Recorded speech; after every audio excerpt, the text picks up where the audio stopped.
Hola a todos, ¿cómo están? Un domingo más de Coma y Punto, como ya se ha hecho tradición de cada fin de semana, ya esperamos que sea domingo con la ilusión de sacar episodios nuevos, Noé.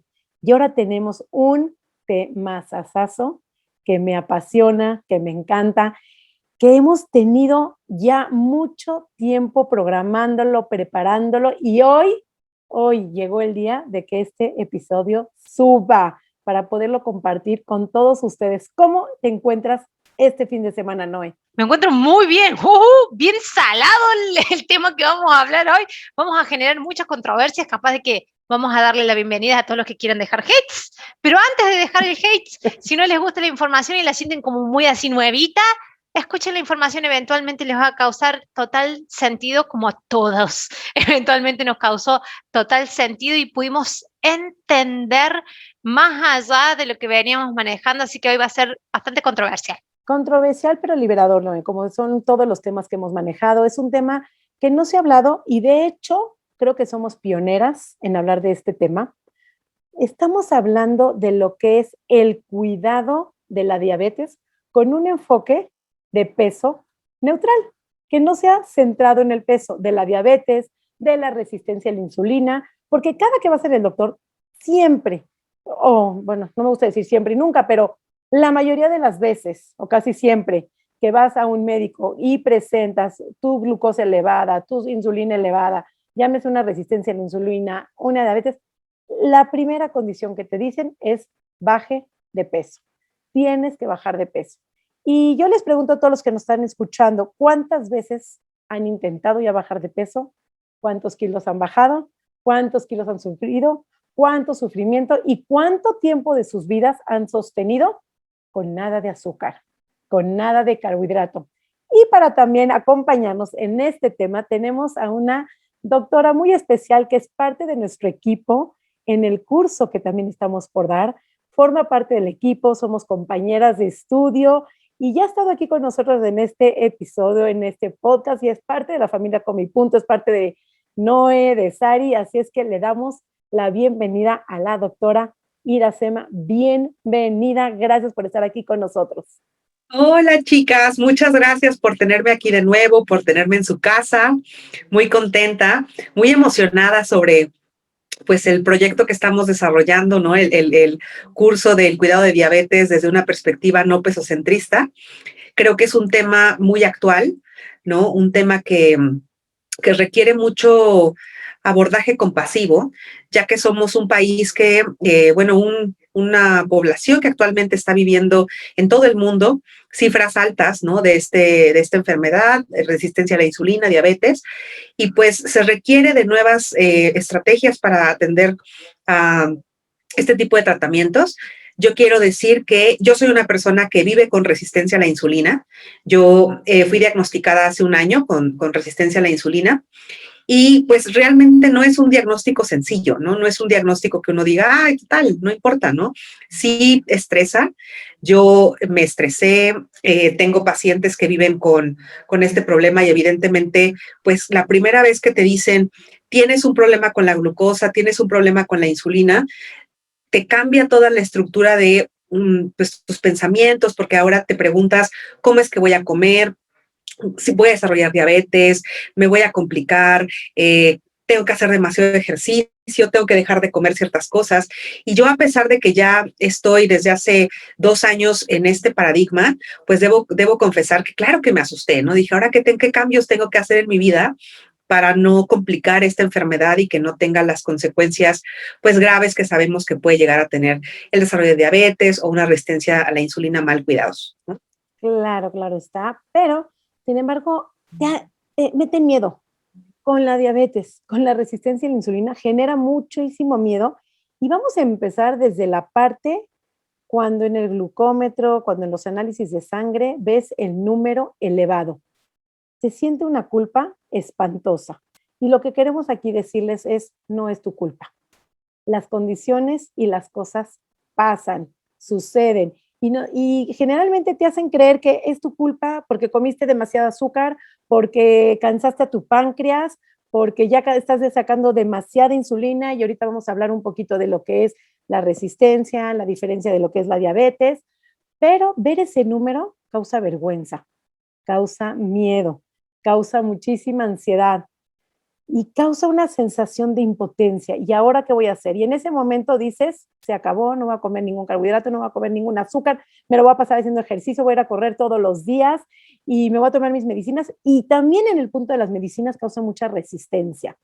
Yo no quiero vivir con medicinas el resto de mi vida, seguramente voy a vivir con una diabetes y quiero decirles que solamente entre el 5 y el 10% de las personas que presentan resistencia a la insulina se convierte en una diabetes. Entonces, quiere decir que el 90% de las personas que viven con resistencia a la insulina no se convierten en personas que padecen diabetes.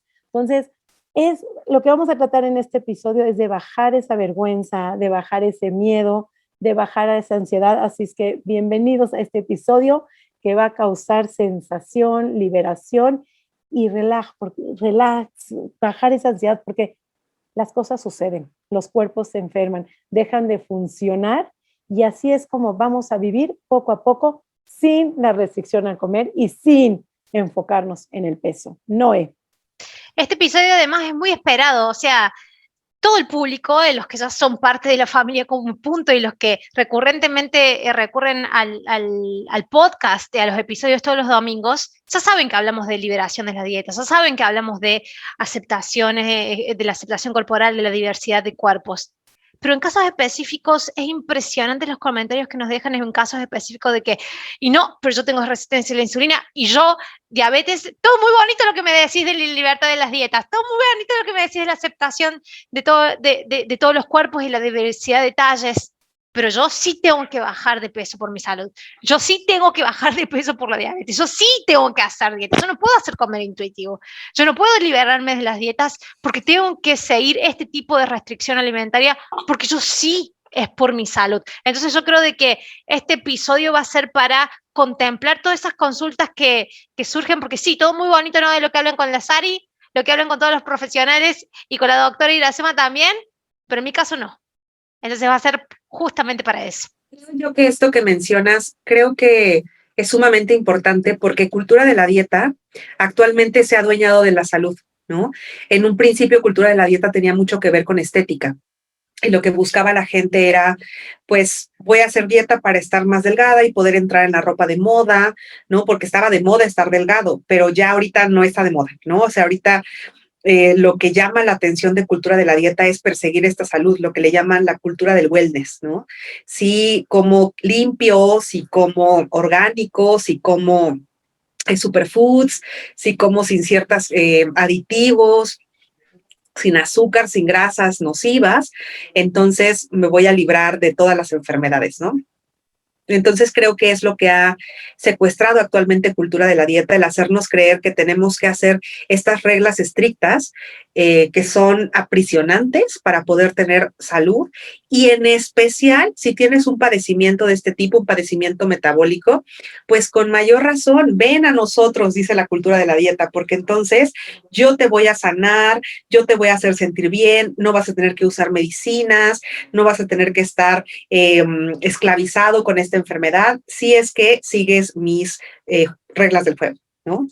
Y totalmente de acuerdo contigo en que tiene que ser, ¿no? Y como dices tú, por mi salud.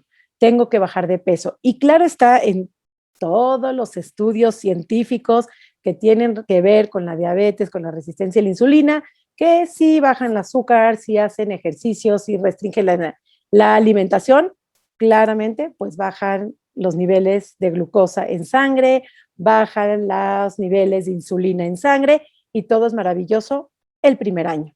Lo que no contemplan todos los estudios científicos es qué pasa del segundo, tercero y sobre todo quinto año en adelante. Hasta la fecha, ningún estudio científico ha demostrado que 5 años después, estas personas que controlaron su azúcar, su alimentación y su ejercicio sostenido, impuesto, lo hayan podido sostener a largo plazo. Y entonces ahí está el riesgo, porque la dieta que hacen no es sostenible. Estamos claros que en estos episodios hemos hablado una y muchas veces más que no es sostenible a largo plazo. El tema con las dietas no es la dieta en sí, es el estilo de vida que no puede llegar a ser sostenible porque el cuerpo no vive así. Nadie puede vivir sin carbohidratos en su vida. El que vive sin carbohidratos de lunes a jueves, el fin de semana viene un atracón. Y entonces ese atracón, el exceso de azúcar o de comida o de carbohidratos, de lo que sea que te des ese atracón, es mucho peor dar una gran cantidad de comida en una sola sentada que estar dando dosis bajas, pequeñas, controladas a lo largo de tu semana. Y entonces, ¿qué es lo que pasa? Que tú no comes nada de carbohidratos toda la semana, pero cuando viene el atracón, porque cuando hay una restricción, inmediatamente hay un atracón, entonces esas bombas de azúcar que le metes a tu cuerpo es mucho más peligroso que estar comiendo carbohidrato, azúcar a lo largo de tu semana.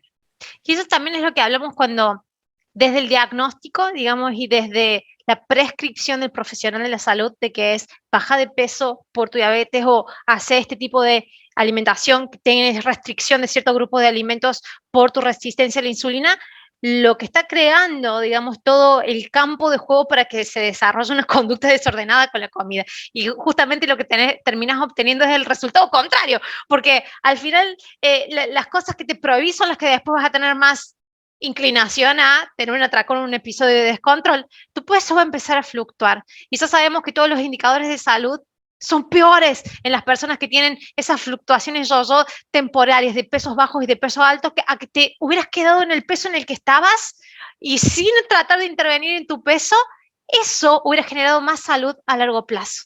Entonces, hay también este vestigio de, desde la prescripción, desde el miedo de que ahora tengo esta condición, lo único que termino haciendo es acomodando todas las piezas para generar una conducta desordenada con la alimentación. Y eso es lo menos que queremos caer, porque no, ahí hay menos salud que en cualquiera de las otras condiciones, ahí hay mucho menos salud. Yo veo que muchos de los profesionales de la salud que hacen el diagnóstico de este tipo de enfermedades, ¿no? Los que pues nos dedicamos a solicitar esos laboratorios y demás, que no estamos alineados con ese tipo de paradigma, como tú dices, la primera prescripción que se hace es, bueno, pues cambios en la alimentación que necesariamente para que veamos que estén funcionando, tendrían que venir acompañados de una reducción de peso, ¿no?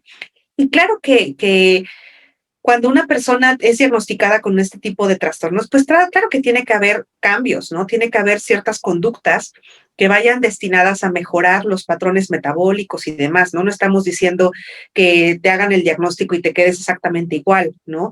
Nadie dentro de este paradigma está diciendo que no haya conductas que se tengan que modificar para que la persona se encuentre más saludable, ¿no? Ejercicio, cosas alimenticias, o sea, claro que se tienen que hacer ciertas modificaciones, pero no necesariamente la vara medidora tiene que ser la reducción de peso.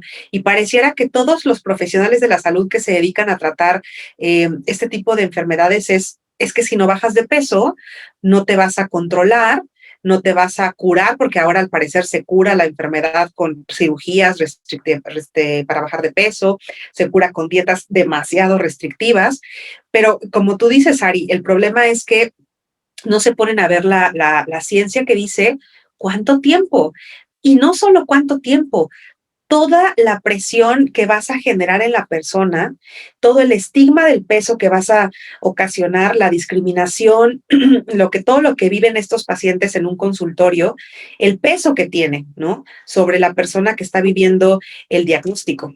Claro, y se habla de la palabra obesidad porque es muy estigmatizante, es muy dolorosa, como si fuera una enfermedad pandémica que todo mundo se va a contagiar, como que la tenemos que erradicar, como que si fuera a acabar con ella. Y sobre todo los pacientes, ya sean de cuerpo grande o delgados, porque no nada más la diabetes, tenemos que aclarar que no es una condición solamente de gente gorda. También la diabetes se presenta en gente flaca y se presenta en niños, inclusive que nacen, es la diabetes tipo 1 y la resistencia a la insulina. Y me gustaría explicar un poquito para empezar todo esto, la diferencia, qué es la resistencia a la insulina, qué es la diabetes, porque muchísimas personas la padecen, la presentan, la tienen y ni siquiera entienden qué pasa en su cuerpo y cuál es la diferencia. Entonces vamos a hablar de la diabetes tipo 1, que es la que el páncreas no produce insulina del todo.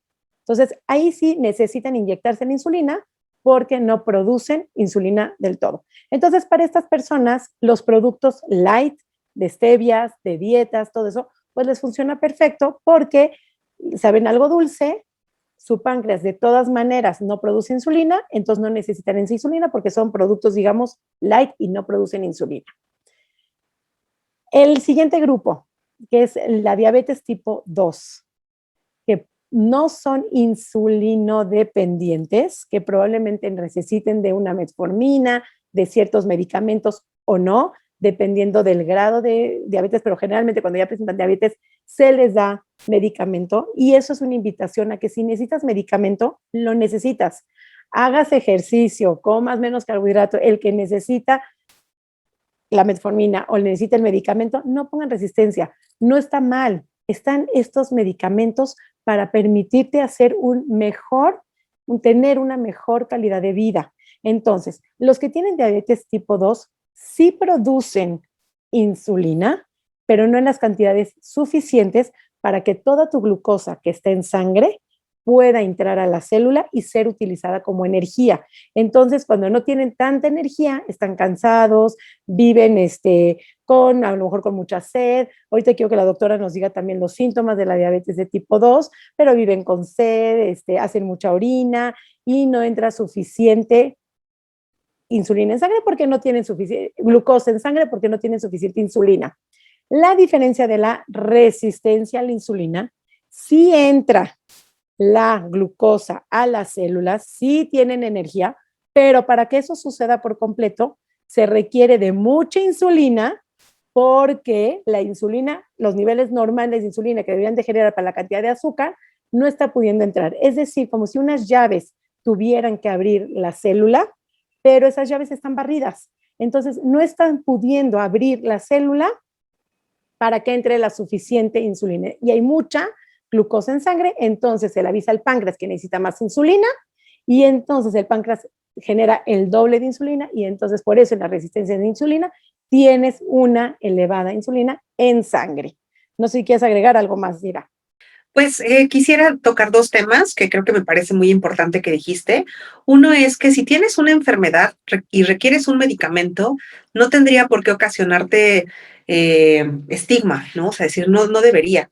Me pongo a pensar en otras enfermedades que requieren de tratamientos para toda la vida y la gente los consume sin ningún problema. Por ejemplo, alguien que tiene crisis convulsivas, ¿no? Que tiene epilepsia, tiene que tomar su medicamento porque si no, desencadena crisis convulsivas y nadie le está diciendo, échale ganas, deberías estar pensando positivo, deberías comer superfoods. Hay ciertos tipos de alimentación que van a mejorar y de hecho ahí es donde dieta cetogénica podría tener su función, no en todos los pacientes funciona, pero ahí es donde se creó y donde ha probado que funciona.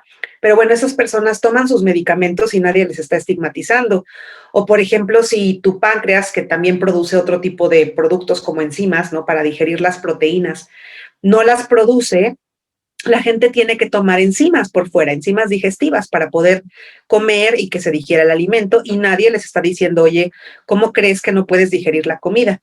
Pero en este tipo de enfermedades que históricamente han estado tan ligadas a estigma, a decir, tú deberías poder solo, tu cuerpo maravillosamente creado, divino, debería poder solo, no deberías tomar medicamentos, es cuando llega este estigma de decir, chin, la estoy regando, ¿no? Entonces quisiera ahí que se compararan con otro tipo de enfermedades y que viéramos que no tiene nada de malo consumir medicamentos. Afortunadamente estamos en esta era en la cual hay medicamentos y podemos tener acceso a ellos, ¿no? A una gran variedad. Y luego lo otro que preguntabas, bueno, no que preguntabas, que me decías que yo mencionara, son los síntomas, ¿no? Que bueno, si si escuchan nuestro curso, les explicaremos por qué es que se presentan esos síntomas, ¿no? Pero hay muchas sed, muchas ganas de ir a hacer pipí al baño, ¿no? Y mucha hambre. Y cuando ya está presente la enfermedad, cuando ya está instalada, empieza una reducción de peso. Y en esto del peso quisiera hablar que en un inicio de la enfermedad, los pacientes empiezan a aumentar de peso. Entonces, todavía no está bien definido qué es primero, si el huevo o la gallina, ¿no? Si primero subieron de peso y por eso se desarrolló diabetes, que es como la teoría que más aceptan, o parte de la enfermedad es que en un inicio el paciente empieza a subir de peso. Entonces, bueno, eso es lo que yo quisiera aportar ahorita. Hay esto desde la bajada, hay una concepción cultural, ¿no? De que la diabetes te la provocaste, la diabetes tipo 2 te la provocaste, la diabetes tipo 1, el que tiene conocimiento sabe de que la infantil es, el nene viene así sin el páncreas funcionando, pero la tipo 2 es como, no, esa era responsabilidad tuya, vos te la provocaste y te la provocaste por tus hábitos. Y eso viene intrínseco en los consultorios. Y con Sara siempre comentamos estos comentarios estos comentarios que nos dejan las seguidoras de salir llorando de un consultorio de médico porque está implícito la noción de que diabetes tipo 2 te la autoprovocaste. Fueron tus hábitos, fueron tu negligencia. Vos debieras haber hecho las cosas mejor. Y es eso lo que estamos tratando con este episodio también, de desmitificar y también de sacarte a vos la culpa. ¿Por qué? Y esto es de lo que quería hacer colación.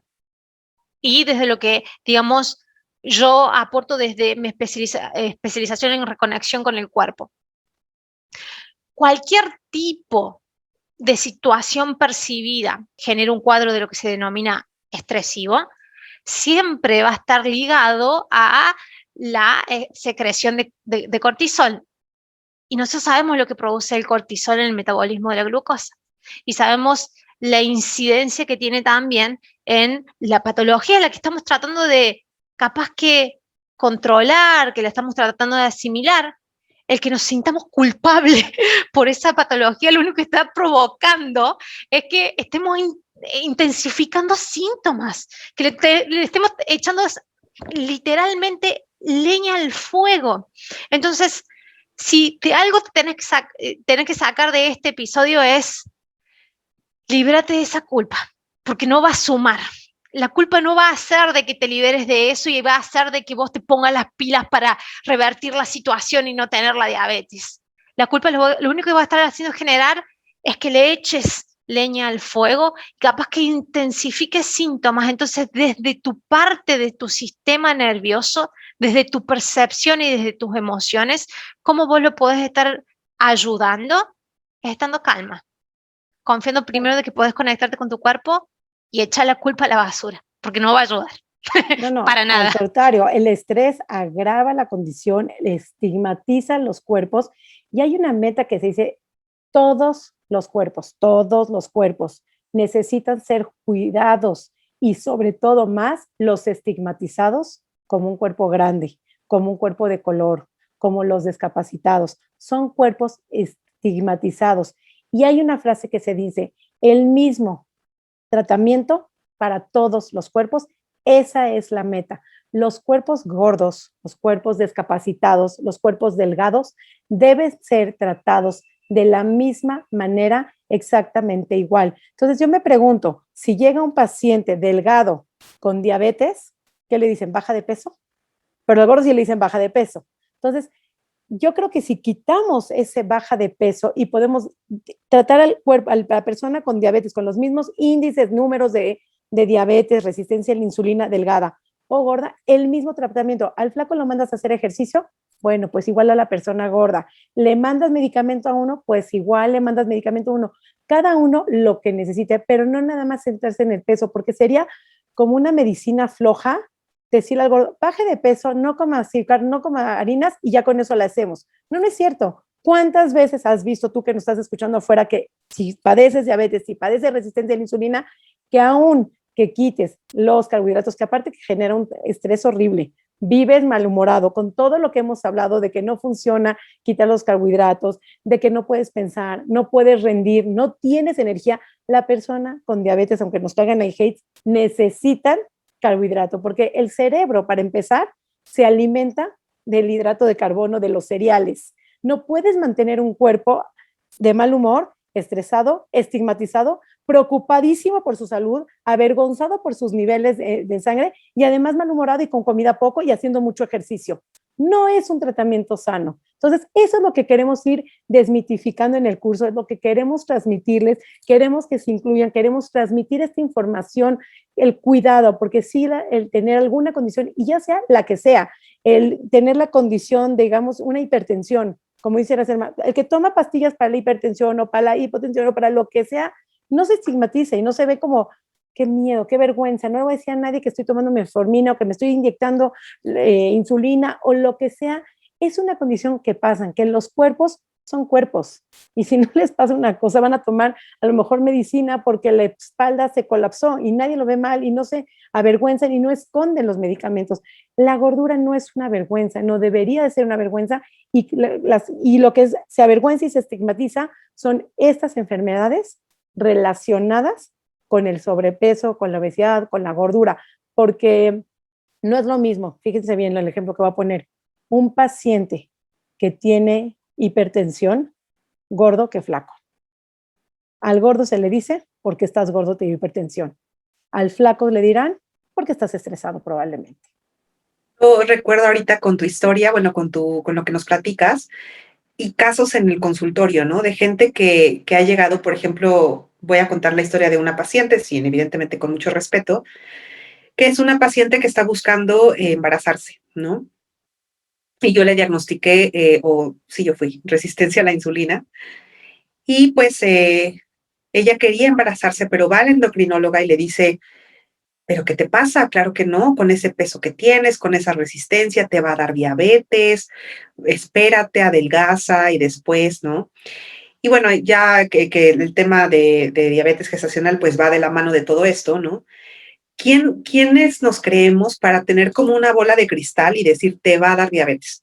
O sea, ¿cómo le quitas ese sueño a esa mujer, ¿no? Evidentemente llegó llorando a mi consultorio, ¿no? Que por qué, que ella pues muy frustrada, ¿no? Porque ella pues quería ya con todo su corazón embarazarse, pero le están diciendo que no, porque la están condenando a que seguro le va a dar diabetes gestacional, porque tiene resistencia a la insulina. Y bueno, pues no toman en cuenta sus médicos todo el estrés al que están sometiendo a esta mujer, ¿no? El estigma, el sentirse culpable porque no puede hacer algo que ella quiere, ¿no? Y así muchas historias en consultorio tengo otro paciente que también tiene, bueno, él tiene diabetes, por ejemplo, y le han metido tanto miedo con la alimentación que tiene una obsesión por comer tan rígidamente, ¿no? Tan difícil de romper, no se da permisos, no se da gustos, está todo muy medido, muy calculado, y evidentemente vivir así, con ese estrés de no la vaya yo a regar, no me vaya a comer un pedazo de pan más, porque él, por ejemplo, compra panquecitos, ¿no? Estos bollitos pequeños, y se come solamente la mitad de un pastelito al día, porque le encanta, ¿no? Y entonces casi lo pesa para ver si está dentro de los gramos que deben de ser. Evidentemente vivir así, con ese estrés, no es normal, pero nos han normalizado tanto que sea un estilo de vida saludable, lo pongo entre comillas, ¿no? Porque está bien, te estás cuidando obsesivamente, contando, temiéndole a la comida, llorando, ¿no? Por tu situación de salud todos los días, pero te estás cuidando, ¿no? Entonces se me hace sumamente agresivo y entiendo que muchos profesionales de la salud no hayan alcanzado a visualizar porque no tienen toda esta información, pero los invito, si, como siempre digo, si hay profesionales de la salud escuchando esta información, pues que se den un clavado en los oponentes a estas teorías de que se tiene que estar viviendo de esta manera para que la persona se encuentre saludable, ¿no? Entonces, que tengan la curiosidad de ver que todo esto existe, que no es maña nuestra, que no es berrinche nuestro, ¿no? De, ay, no quiero que baje de peso, pues si funcionara y si fuera duradero, pues claro que lo estaríamos apoyando, pero no es así, ¿no? Claro, claro. Y no es nuestra opinión, es ciencia. Yo te me estoy recordando que se hizo un estudio entre 4,000 y 5,000 mujeres en el 98, en 1998. Y en este estudio hubieron dos grupos. El grupo placebo, que no se le dio metformina, no se les hizo estigma de peso, no se les dijo que tenían que hacer 150 minutos y comer 1,000 y piquito de calorías. O sea, se les hizo ver como neutral, como es una condición, no pasa nada, come intuitivamente, be yourself, casi, sé tú misma y vive lo mejor que puedas con compasión, cuidándote con cariño, con compasión, con amor a tu cuerpo, porque siempre decimos, no se puede cuidar un cuerpo al cual se rechaza, al cual no se ama. El otro grupo control, uno era el placebo y el otro era el control, Se les dijo que tenían que comer exclusivamente 1,700 calorías, que tenían que hacer 150 minutos de ejercicio, que tenían que bajar sus niveles de insulina a tal nivel. Estaban medidos por el número de la balanza, por el número del glucómetro, por el número de las calorías, por el número de las horas de ejercicio. ¿Ok? El grupo control, que estaba controlado por los números, no duró con el estudio ni 6 meses. Todas terminaron abortando el estudio. Nadie bajó sus niveles de glucosa, los bajaron al principio, el primer mes, los primeros 2 meses, después se les disparó por el estigma, se les disparó por la ansiedad, y el grupo placebo, que creían que estaban tomando metformina cuando no se les estaba dando metformina, que era nada más una pastillita placebo, donde se les decía, haz tu ejercicio por amor, hacían técnicas de mindfulness, de respiración, de reconexión corporal. Todo ese grupo pudo sostener el estudio hasta término, todas completas, y además, ¿a quién creen que bajaron y mejoró sus niveles de glucosa en sangre? Obviamente al grupo placebo, sin la metformina, sin el control de los números, sin el estigma. Entonces, ese estigma, ese número de la balanza, del glucómetro, genera mucho estrés, y ese estrés no ayuda para mejorar tus niveles en sangre.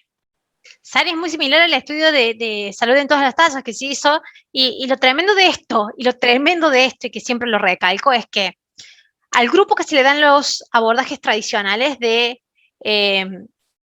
este tipo de alimento podés comer, este no, ni siquiera algo estricto, este sí, este no, se les daba coaching para mantenerse en los hábitos nuevos, estos hábitos nuevos, se les enseñaba sobre composición de los alimentos y todo. Esto es tradicional, que ya lo sabemos, que lo hemos practicado por 5 décadas como humanidad. Lo increíble en todos estos estudios en donde hay un grupo de control y un grupo placebo, que el grupo de control, la fórmula tradicional, que la conocemos de pie a cabeza y que la seguimos repitiendo, no dura ni 6 meses. Hay algo intrínseco que en la fórmula no es natural para nosotros. Y se repite siempre lo mismo. En los primeros estadios, en los iniciales, todo el mundo mejora sus índices de salubridad en sangre. Todos, sí, baja esto, baja lo otro. Pero vuelven a subir. Y encima, sí, hay una baja de peso, porque la bajada tradicional, el abordaje tradicional le dice que tiene que ir acompañado de una baja de peso. Hay una baja de peso.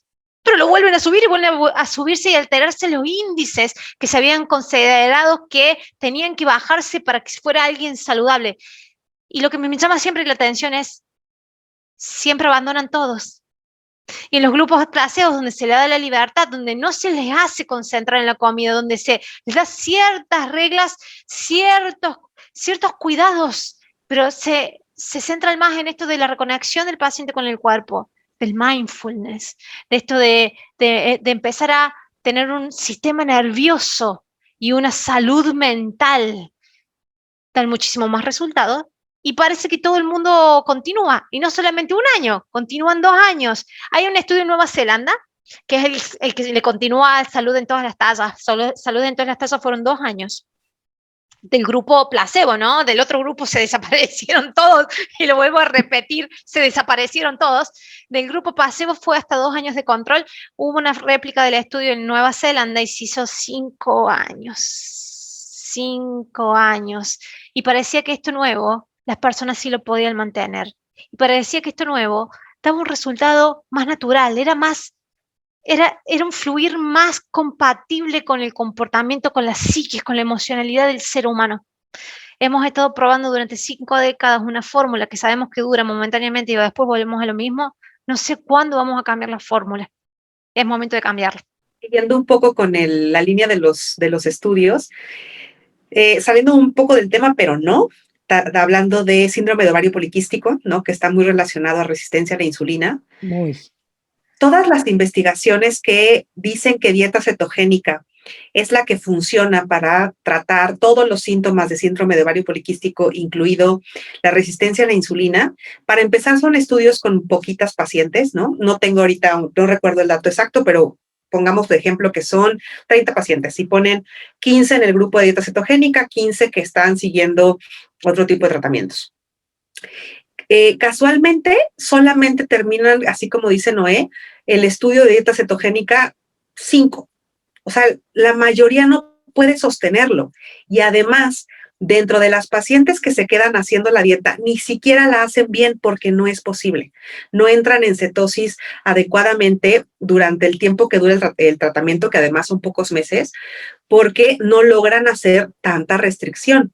Entonces, ni siquiera en estos estudios que son exitosos, entre comillas, de dieta cetogénica para tratar resistencia a la insulina, o sea, si los analizas realmente, si pones atención en cuánta población desertó del estudio porque le fue imposible seguirla, te das cuenta que si en esa muestra pequeña no fue posible que sostuvieran estando tan, digamos, apoyados, ¿no? Por el sistema médico, por todos los investigadores que se los están diciendo, que les dan todo, que lo están siguiendo de la manita para que la sigan, que les sale gratis, ¿no? Porque es una investigación. No la pueden seguir. Imagínate los que somos población general, pues evidentemente no viene de ahí, ¿no? De no comer un carbohidrato, ¿no? O comer así una embarrada de carbohidratos en el día. Pues evidentemente de ahí no viene la cura para siempre, ¿no? Evidentemente por ahí no está el resultado, ¿no? Entonces tendríamos que voltear a ver esos estudios con un ojo más crítico, analizar mucho más cómo están hechas las muestras, cómo están interpretados esos resultados que nos dicen que esas dietas restrictivas y esas reducciones de peso extremas son la solución, ¿no? ¿Y en qué población se hizo? Porque están dejando, muchas veces en los estudios, dejan fuera a la gente delgada o solamente agarran a gente de cuerpo grande y entonces estigmatizan que todos los de cuerpo grande esto sucede. Yo pienso en muchísimas pacientes o personas que son delgadas, realmente delgadas, que, o sea, y presentan síndrome de ovario poliquístico y de entrada les dice su ginecóloga, mija, tienes que bajar de peso. ¿Cuántos trastornos de la conducta alimentaria genera esto? Sabemos que no todas las dietas llevan a trastornos de la conducta alimentaria, pero todos los que están en trastornos de la conducta alimentaria iniciaron con una dieta. Y las personas igual con diabetes está mucho más pronunciado la vergüenza, el miedo, la moralización de los alimentos, se eleva su nivel de estrés por ese miedo y por la cultura de dietas, por el estigma del peso, la culpa, la vergüenza, la confusión sobre la nutrición en general, los mensajes sobre los alimentos buenos y malos. Es así como la industria sugar free te ha hecho creer que el azúcar es veneno. ¿Y cuánta población verdaderamente cree que el azúcar es veneno, que los carbohidratos es lo peor, que son el enemigo? Y si entendiéramos que simplemente el cerebro funciona a través de glucosa, no lo alimenta más que la glucosa, la serotonina, el triptofano que viene en los cereales, te permiten estar bien emocionalmente, anímicamente. ¿Cuántas veces también las películas, las redes sociales estigmatizan todos estos mensajes y además te paralizan y causan mucho estrés y entonces pierdes el control, ya no sabes ni qué comer? Todo eso, la salud, claro que por la vergüenza, por el miedo, por los mensajes de las redes. Entonces, toda la nutrición se ve afectada. El estrés se ve sumamente elevado y entonces no se pueden relacionar con los alimentos de una manera correcta, sin miedo, sin vergüenza, porque aparte pienso en un paciente, fíjense, el ejemplo de algún paciente que está diagnosticado con diabetes y se le ocurre comerse medio pan. No les quiero contar los ojos de la familia. Parecería que se va a morir en ese momento. Entonces, ya desde la mirada, desde el estigma, te paraliza y entonces se pierde por completo el disfrute por comer. Tenemos que manejar que tienen permiso de disfrutar la comida sin sentir culpa y sin sentir miedo. Se tienen que sentir con una confianza, con competencia, autonomía en la elección de sus alimentos. Normalizar la alimentación. No por tener diabetes no puedes comer. Tienen que tener una relación neutral, normal con la comida, con el peso y con su número que dé la glucosa. Si una persona está muy elevada en glucosa y necesita medicamento, aunque esté comiendo mucho carbohidrato, poco carbohidrato, necesitamos ver si el medicamento sea en las dosis adecuadas. Una vez que la dosis sea adecuada, tiene que ser una dosis adecuada para poder comer azúcar y carbohidrato. No tiene que ser una dosis sin carbohidrato y sin azúcar. Tienen que exigirle a su médico que le ajusten su dosis para poder comer, no para matarse en el gimnasio, no para vivir en una dieta cetogénica, no para vivir en un ayuno intermitente y no para pasar viviendo la vida infeliz y miserable. Conectar con una alimentación humana, de compasión, de autocompasión, estar y disfrutar la comida, sentir placer, goce de los alimentos. Cuando eres compasivo contigo mismo, cuidas mucho mejor de ti. Y es la manera de cuidar tu diabetes, de cuidarte con este padecimiento, pero con compasión, no con rechazo, no con castigo, no porque eres culpable, porque a través de la culpa no puede fluir, no puedes cuidar de ti, no puedes cuidar de ti con este padecimiento y con esta enfermedad. Ni me hagan empezar con el tema de ejercicio físico, porque las cosas que escucho, las cosas que veo... bien, bien. Vamos a hablar un poquito de eso de ejercicio físico. Dueña de gimnasio por 10 años, he visto de todo llegar. He visto de todo de tipo de prescripción llegar. Baja de peso, ejercicio cardiovascular, eso ya lo sabemos, entonces tenés que matarte haciendo cardio. Cuando una persona ya ha empezado algún tipo de restricción con la comida, por lo general ya genera un proceso de estrés, ¿sí? La dieta es traumático para el cuerpo. La restricción, el hambre, genera procesos de estrés con la comida. No podemos dividir el cuerpo y empezar a hacer un cuerpo ejercicio sin considerar eso, ¿no? En qué estado, digamos, de su sistema nervioso está trabajando la persona, por más el peso que tenga, por más de la patología que tenga, para involucrarla en el ejercicio físico. Muchas veces, menos es más, y más si estamos hablando de diabetes y resistencia a la insulina. Yo no puedo llevarla a la persona a hacer ningún tipo de ejercicio físico que le alimente todo lo que sean procesos de estrés. Por lo general vienen con estrés por el miedo al padecimiento, ¿cierto? De la patología, del diagnóstico que le han dado, pero ya también vienen con dietas y años de dietas encima. Entonces, por lo general, muchos entrenadores, muchos profes fallan en poder contemplar eso. No es cardio, no es pesa. Lo que menos tengo que mandarle a hacer es eso, porque es muy estresivo, genera cortisol. Es otra actividad física, la que menos creemos. Y encima es esto, escuchen esto, menos en esas situaciones es más. ¿Y saben a lo que me refiero? Menos en tiempo, menos en intensidad, menos, y más, a lo que digo menos es más en conexión, más en relax, más en estiramiento, porque nadie me va a mandar a un paciente que tiene que bajar de peso supuestamente por su diabetes a hacer una clase de stretching. Nadie manda.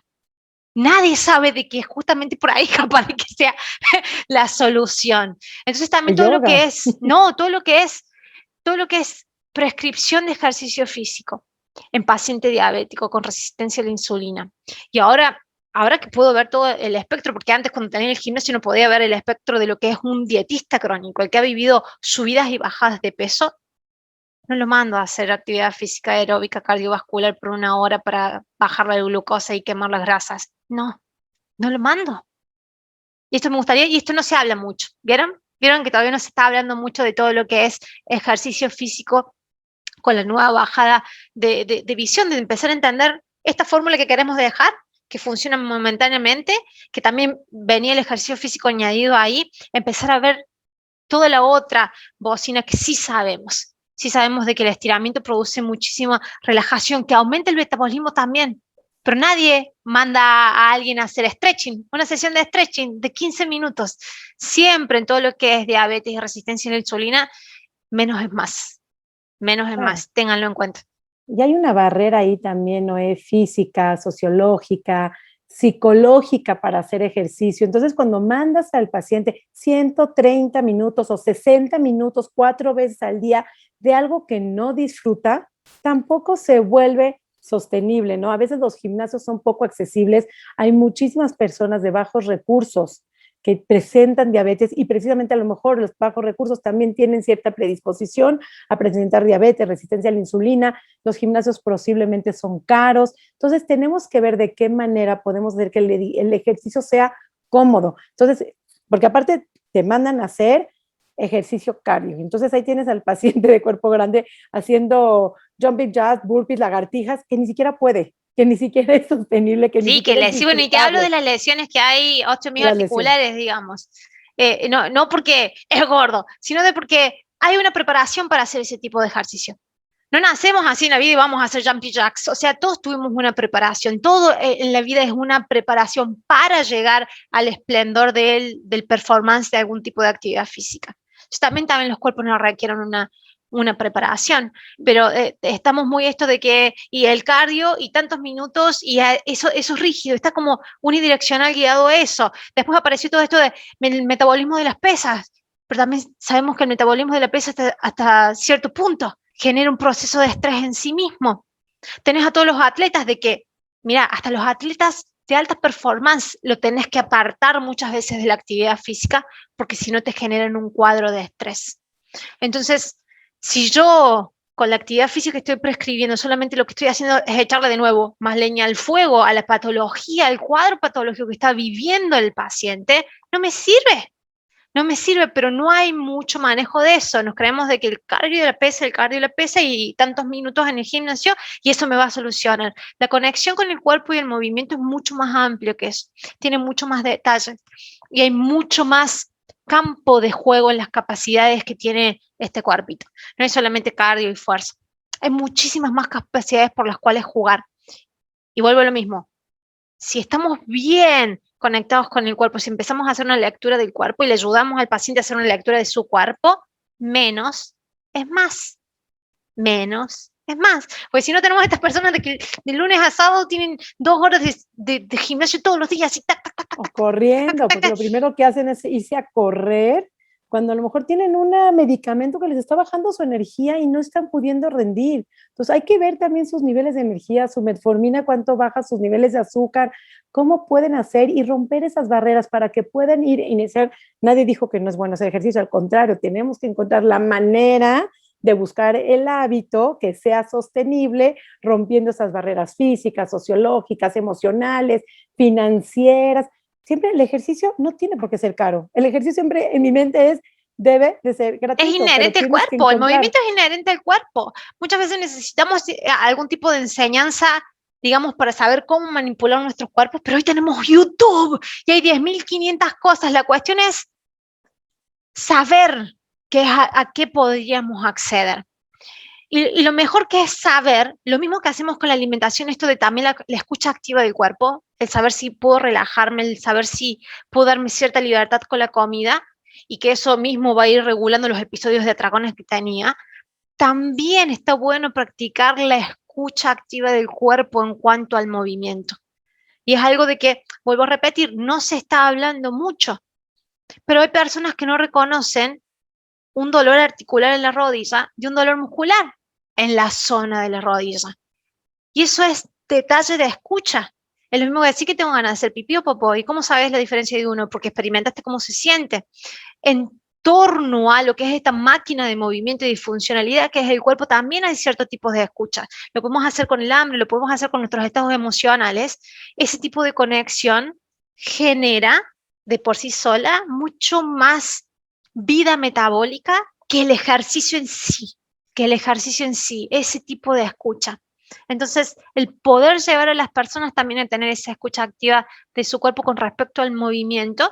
Sí, está totalmente estigmatizado el movimiento, esto de que no, yo no me puedo mover y hacer eso porque por mi peso, por mi volumen, y al final no lo hago, entonces me desconecto de mi cuerpo y sí, no, esa situación no nos va a ayudar mucho, no nos va a ayudar mucho, pero cuando empezamos a entenderlo desde otro lado, desde un lado mucho más ameno, más accesible a las personas, lo vuelvo a repetir, no hace falta tanta cantidad de ejercicio como nos habían dicho para obtener salud. Se me hace súper interesante esto que comentas todo del ejercicio, ¿no? Como cuando vuelves a conectar con tu cuerpo y te das cuenta que puedes utilizarlo como una herramienta de sanación, súper poderoso. Pero bueno, aquí cabe recalcar que no es fácil, ¿no? Cuando llevas tantos años desconectado de tu cuerpo, haciendo ejercicio forzoso, dietas forzosas, desconectándote de hambre y saciedad, así como tú decías, las señales fisiológicas, por ejemplo, de ir al baño, pues las tienes reconocidas porque nadie te dijo suprímelas, están mal, ¿no? Pero en cambio el hambre, el deseo de moverte bailar, yoga, ¿no? Esas no sirven, esas no funcionan. Hazte la más complicada para que quemes muchas calorías. Entonces, que sepan las personas que estas cosas se sanan, ¿no? Se sanan en terapias individuales, en terapias grupales, en las que vuelves a conectar con tus emociones, con tu cuerpo, con tu hambre, y que sí es importante que si tú te das cuenta que no lo puedes reconocer, porque hay pacientes que me dicen, yo no sé cómo se siente el hambre, no sé identificarlo, ¿no?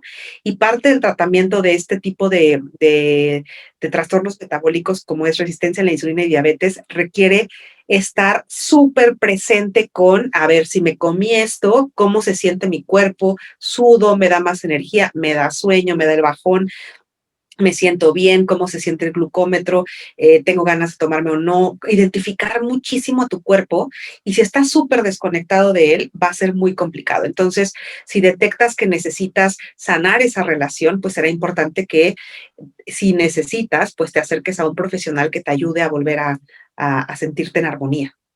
Me encanta ir a lo que dices y eso que hablas de terapias grupales, precisamente es lo que te vamos a ofrecer en el curso. Si te gustó esta información, vamos a manejar toda esta información. Es un curso que queremos promoverlo, que llegue a más hogares. Si conoces a alguien que lo pueda necesitar, comparte este episodio. El curso va a ser el 15, 16 y 17 de junio, 3 días, duración de 2 horas, de 6 a 8 de la noche, hora de México. Si nos estás escuchando en Argentina, pues es de 8 a 10 de la noche, y en cualquier otro país que te encuentres, pues haz la conversión, pero Ciudad de México de 6 a 8. Y vamos a ofrecer a todo el que entre al curso un grupo privado de Facebook, en donde vamos a poder compartir estas experiencias, vamos a poder sanar en comunidad. Lo que pasa es que la diabetes se vive muy sola. A veces nos da hasta vergüenza decir que tomas metformina, que tus niveles son tal, y a veces no le has contado ni a tu pareja, ni a tus padres, ni a quien vive en tu propia casa, y lo vives muy solo, con vergüenza. Y no es una razón para vivirlo con vergüenza. Queremos hacer una comunidad, queremos apoyarte, por eso es el grupo de apoyo. Todas las sesiones van a quedar grabadas en este grupo de Facebook, las pueden repetir cuantas veces quieran. Son nada más 3 días por 2 horas. Pueden encontrar toda la información. Están en nuestros perfiles de Mi Cuerpo Sin Reglas, de Nutrióloga que Libera, de la doctora Iracema, y en mi perfil de Nutrición Sari. Tenemos toda la información. Tienen toda esta semana para inscribirse. Pidan informes.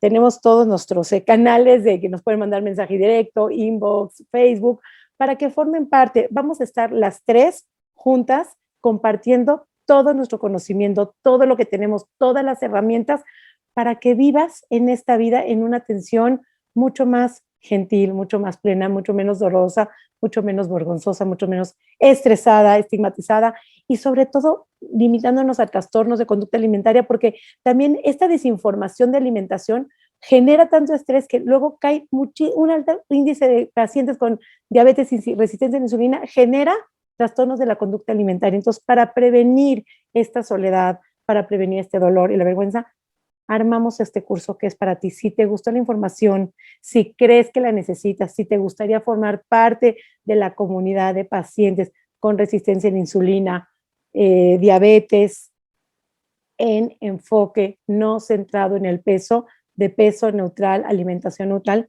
eres completamente bienvenida. Te queremos con nosotros. Estamos para apoyarte. Vamos a estar las 3 resolviendo dudas, acompañándote, dando todo tipo de información. Esto fue una probadita de lo que vas a escuchar en un curso intensivo de 3 días. Así es que, por favor, inscríbete, escríbenos, contáctanos. Estamos para apoyarte. Iracelma. Quiero decir que este curso es para pacientes, para familiares de pacientes, ¿no? Cuidadores de personas que tienen estas enfermedades. Y si eres profesional de la salud que está en este enfoque de no peso centriza, también te va a servir mucho. Entonces, si tienes curiosidad, mándanos un mensaje, escríbenos un correo, tenemos WhatsApp, tenemos todos los canales para que puedas comunicarte. Entonces, prácticamente cualquier persona que le interese el tema puede estar segura de que se va a llevar información muy rica. De verdad, siempre me gusta decir, le estamos poniendo mucho corazón a esto que estamos haciendo, le estamos poniendo muchas ganas y nos está quedando padrísimo. Entonces, bueno, pues adelante a todos los que tengan curiosidad.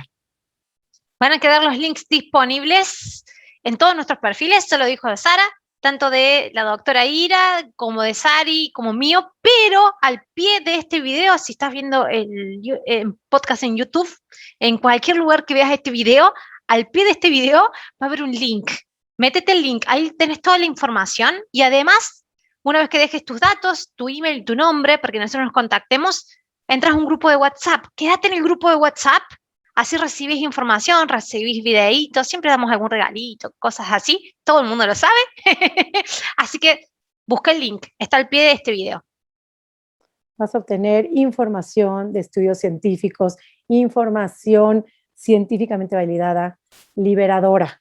Por favor, no te quedes con las ganas, no sabemos cuántas ediciones vamos a hacer de esto, depende de ti, de que tú lo pidas, de que formes parte de esta comunidad, así que nos va a dar muchísima alegría tenerte dentro del curso. Son 3 días, 2 horas, 15, 16 y 17 de junio. Te esperamos tus mensajes.